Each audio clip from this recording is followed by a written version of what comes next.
2024 का लोकसभा चुनाव और उससे पहले करीब 1 दर्जन राज्यों में होने वाले विधानसभा चुनावों में अपनी हार को देखते हुए मोदी सरकार ने आज अचानक ही 1.5 साल में 10 लाख लोगों को नौकरी देने का ऐलान कर दिया।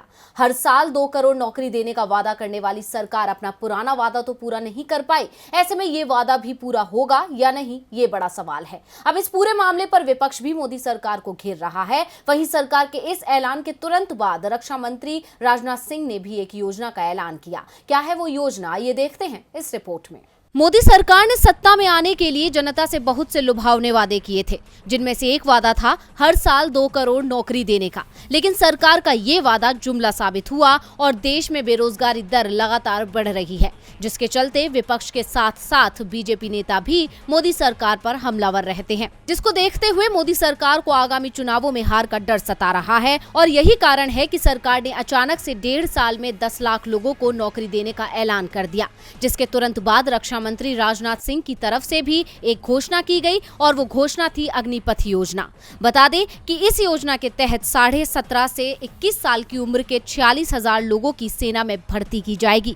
ये लोग सिर्फ 4 सालों तक सेना को अपनी सेवाएं देंगे। इस अवधि में 6 महीने का प्रशिक्षण भी शामिल होगा। इन सैनिकों को अग्निवीर कहा जाएगा। इन 4 सालों में उन्हें 30,000 से 40,000 रुपए वेतन, उसके अलावा कई तरह के भत्ते और मेडिकल बीमा आदि सुविधाएं मिलेंगी। 4 सालों के बाद इनमें से सिर्फ 25% सैनिकों को सेना के सामान्य कैडर में शामिल किया जाएगा और वो लोग गैर अधिकारी रैंकों पर पूरे 15 सालों तक सेवाएं देंगे। बाकी को 4 सालों के बाद सेना छोड़ देनी पड़ेगी। वहीं अब एक बड़ा सवाल ये है कि इसका असर क्या होगा। तो आपको बता दें कि दावों के मुताबिक कहा जा रहा है कि इस योजना के तहत महिलाओं की भी सेना में सीधी भर्ती हो सकेगी। हालांकि जानकारों ने इस योजना के सेना पर होने वाले दूरगामी असर को लेकर चिंताएं जाहिर की हैं। जैसे क्या सिर्फ 4 साल एक सैनिक को तैयार करने और फिर सेवा देने के लिए काफी है?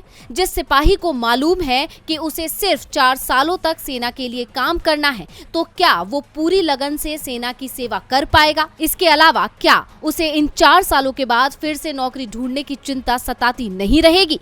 हालांकि इन सभी सवालों का जवाब आने वाले दिनों में ही मिल पाएगा। जब ये भर्तियां खुलेंगी तब देखना होगा कि इसमें कितने लोग आवेदन करते हैं। यानी सरकार की ये योजना फायदा कम दिखावा ज्यादा नजर आ रही है। वहीं मोदी सरकार के ऐलान पर कांग्रेस सांसद राहुल गांधी ने ट्वीट कर तंज कसा है। उन्होंने कहा, जैसे 8 साल पहले युवाओं को हर साल 2 करोड़ नौकरियों का झांसा दिया था, वैसे ही अब 10 लाख सरकारी नौकरियों की बारी है। ये जुमलों की नहीं, महाजुमलों की सरकार है। प्रधानमंत्री जी नौकरियां बनाने में नहीं, नौकरियों पर न्यूज बनाने में एक्सपर्ट हैं। राहुल गांधी ने पीएम को न्यूज बनाने में एक्सपर्ट बता दिया है। वहीं अब देखना होगा कि सरकार ये वादा भी पूरा कर पाती है या नहीं। डीवी लाइव की रिपोर्ट।